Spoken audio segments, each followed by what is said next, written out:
It is officially a million degrees outside. Hi everyone, welcome back to the channel. My name is Rebecca and on this channel I go through all things accounting, finance, excellent investment related. So whether you're a student currently studying or looking to study or a small business owner, then hopefully this channel will help you in some way. So today what I'm going to focus on is going through accounting terminology. Don't worry, it's not as scary as it sounds. So these are things which are words that are thrown about which you are presumed to know or that your accountant or bookkeeper might throw about and you think, I have no idea what you're talking about. So my job today is to break those down. So we're going to start very quickly with accounts payable. So we're jumping straight onto the statement of financial position or the balance sheet. So if you don't know what the accounts payable is, basically in your accounts, so whether you use cloud software, so whether you use Sage or QuickBooks or Xero, one of those sort of things, you have a statement of financial position.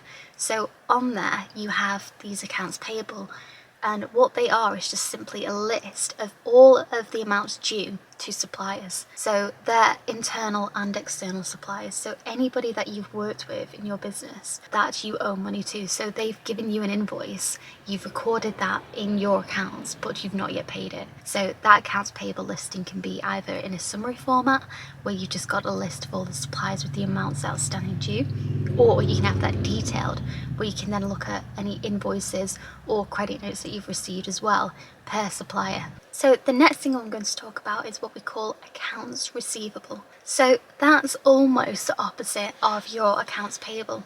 So your accounts receivable is just, again, where we've recorded any sales invoices and sales credit notes to customers, internal and external, and on there it's just showing amounts due to us. So we might have given a customer an invoice and they've not paid that yet to us, so that's going to show outstanding on the age debtors or age receivables listing. There's a lot of different terminology for what this is, but again, you can have a look at that in summary. So you can have a look at all of the amounts due from customers in total, or you can have a detailed breakdown of that by invoice and credit note as well.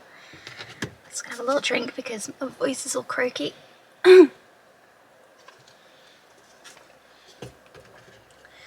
Okay, so the next thing we're going to have a look at is what we call the accounting period. So the accounting period can mean two different things. It can relate to two different things. So what we can have is an accounting year end, which will be your cut-off date. So your year end spans the full 12 months. Sometimes your accounts can be longer, but we'll go into that in a different video. But your accounting period usually is, a period end that they're relating to. So it could be the period end for May is the 31st of May. The period end for June is the 30th of June. So it's all of your transactions and your recordings within that set period. So a period might not just be 1 month, can't speak English. The period might not be 1 month, it could be 12 months, it could be 3 months, whatever they're looking at, but it's just basically referring to the period of time that you're looking at. So it's like when you look on the bank and you're looking at, say, within a certain date range, well, that's your accounting period that you're looking at there. So next, let's move on to assets. So assets are just items of value within a business that hold some economic value, basically. So an asset could be the building that you own, that you work in, or it could be the plant and machinery that you've purchased, or the photocopier that you own.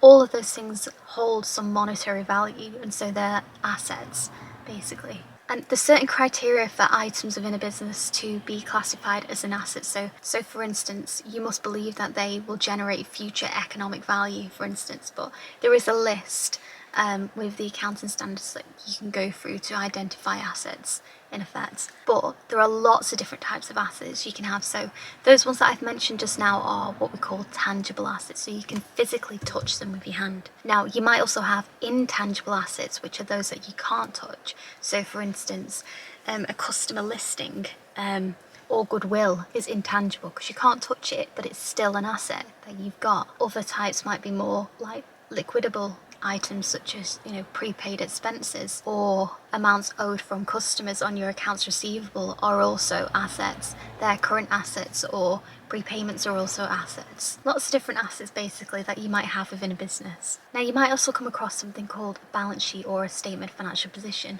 and basically that's like, it's a piece of paper in effect that shows at a set point in time what assets and liabilities and equity a company has. So it's showing at that moment in time how much is due to creditors, how much liabilities you've got, how much in assets you have, how many shares you've got, things like your retained earnings brought forward plus your profit in the year. And the balance sheet or statement of financial position is basically what investors will have a look at to see the health of a company. So if you've got a lot of assets and not very much liabilities, then you've got a healthy balance sheet in effect.